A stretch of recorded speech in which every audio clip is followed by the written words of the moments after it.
Hey folks, Brendan here from Bluelight. Now, if you are a potential police officer, which means that you've got an interview ahead of you for the force that you want to join, or if you're a serving police officer and you've got a specialist interview ahead of you, a promotion board, or a transfer interview. In this video, I'm going to cover for all of you why you do not need to focus on the competency and values framework for your interview. Now, where's this come from? So for many of you, you already know that I've coached and supported over 12,000 people to succeed in the police recruitment process. And I've coached and supported hundreds of people for promotion boards, specialist interviews over the past 26 years, whilst I was a serving sergeant and inspector. I can't believe I've been doing it for that long, but I've been loving it. It's what I love to do. And one of the things that just keeps cropping up is questions around what used to be the policing professional framework, and before that was national occupational standards, and now it's the competency and values framework. So one of the members of the Enforce cadre, the police officers cadre, a Facebook group for serving police officers, it's free to join, by the way. Check the links below. Actually, check the links below too. All the Facebook groups are available for potential recruits, serving police officers, and also the courses that are available to help you nail your interview, whether it's a recruitment one or a promotion one, specialist interview, transfer interview. The place to practice is with me. I've been doing it for years. I know how to guide you and support you through the process. Anyway, back to the point. Why don't you need to look at this, the competency and values framework? Well, to start with, it's really confusing. I mean, does anyone really understand the wheel of confusion? Does anyone really understand why the values seem to be worded very similar to the competencies in many ways, but the values only have one level and the competencies have three? And why the values aren't in clusters of two, whereas the competencies are? I know. And why it's written in such a way that you've got to be a genius in HR to understand it. Well, the thing is, you don't need to understand it. You don't need to focus on this. The amount of times I see advice and guidance where people say things like, can anyone give me some help and guidance around the competency and values framework? Or I've got an interview coming up ahead of me, can anyone give me some guidance? The amount of times I see it in a Facebook group, I just want to delete it, but I don't. I'll disagree with it. I'll give the people my opinion, but the amount of people who say things like, just learn your competencies. Learning your competencies isn't going to help you. Use words from the competency and values framework. No. I mean, has anyone watched the videos I've done where I've interviewed people like Andy Cook, Chief Constable of Merseyside Police, where he said what he's looking for in promotion boards isn't people. He was a Chief Constable, by the way. He's now Her Majesty's Inspector of Constabulary. It's my buddy from 1985. We joined together. But he said very clearly he's not looking for people who can just reel off the CVFs. There's so many chiefs out there. Nick Hadley from Northamptonshire Police makes it clear as well. He's not looking for people who can use buzzwords. It's the same in every force. I've been the interviewer. I'm not looking for people who can rattle off buzzwords from the competency and values framework. No, I'm looking for people who can deliver answers in a detailed and structured way, but bringing in something of their emotional self, something of their authenticity. I want to know about when things didn't go to plan. I want to know about when things went wrong. I'm not going to believe you if you talk to me about a difficult or challenging situation where everything went to plan, because it didn't. Because why? Because people were involved.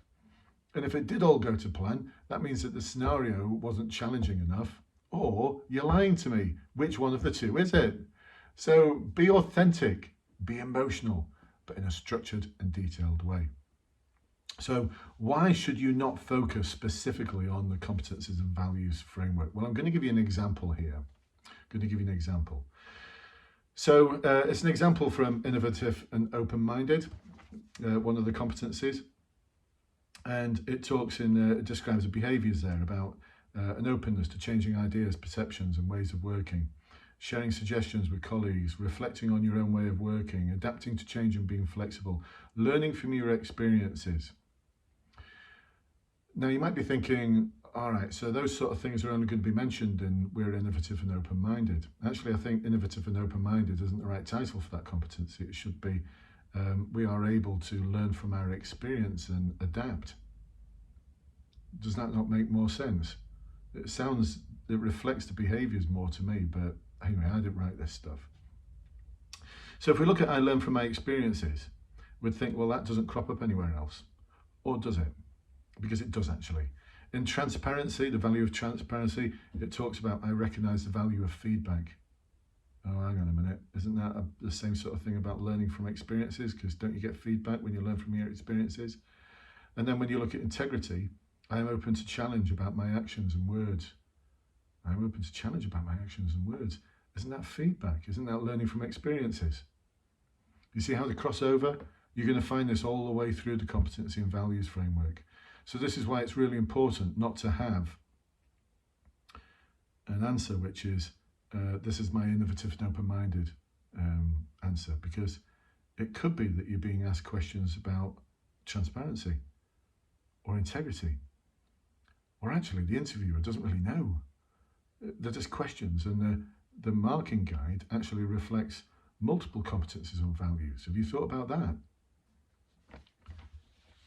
See, this is where I think focusing on the CVF is only going to trip you up. It's the same for decision making.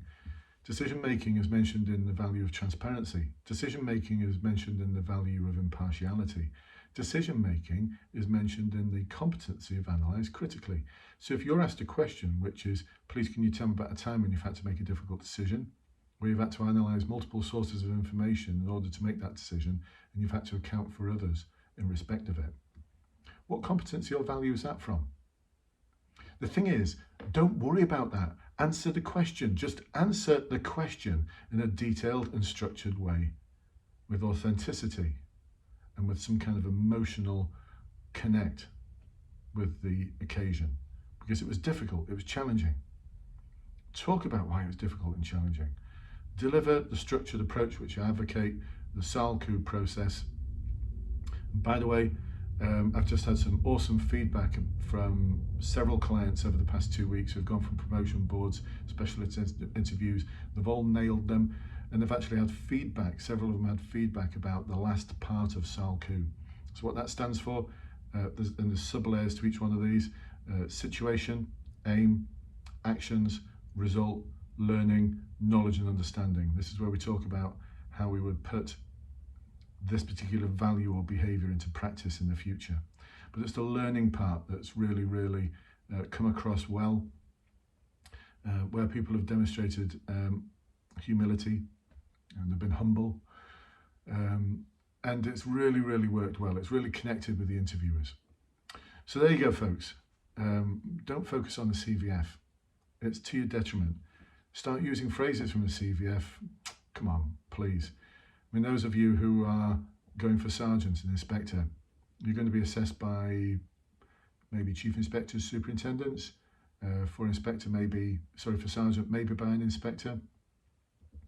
How many inspectors and above do you know who love to use competency and values framework phrases on a daily basis?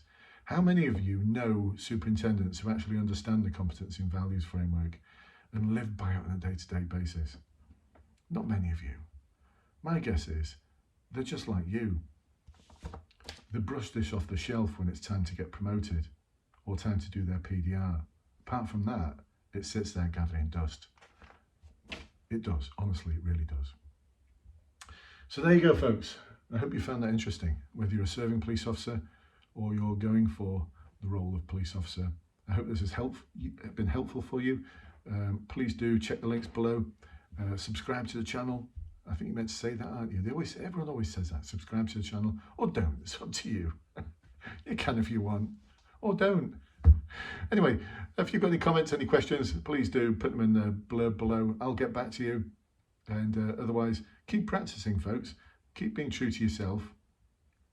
Keep being your real, authentic self in an emotional way, but in a detailed and structured way. Catch you soon, folks. Bye-bye for now.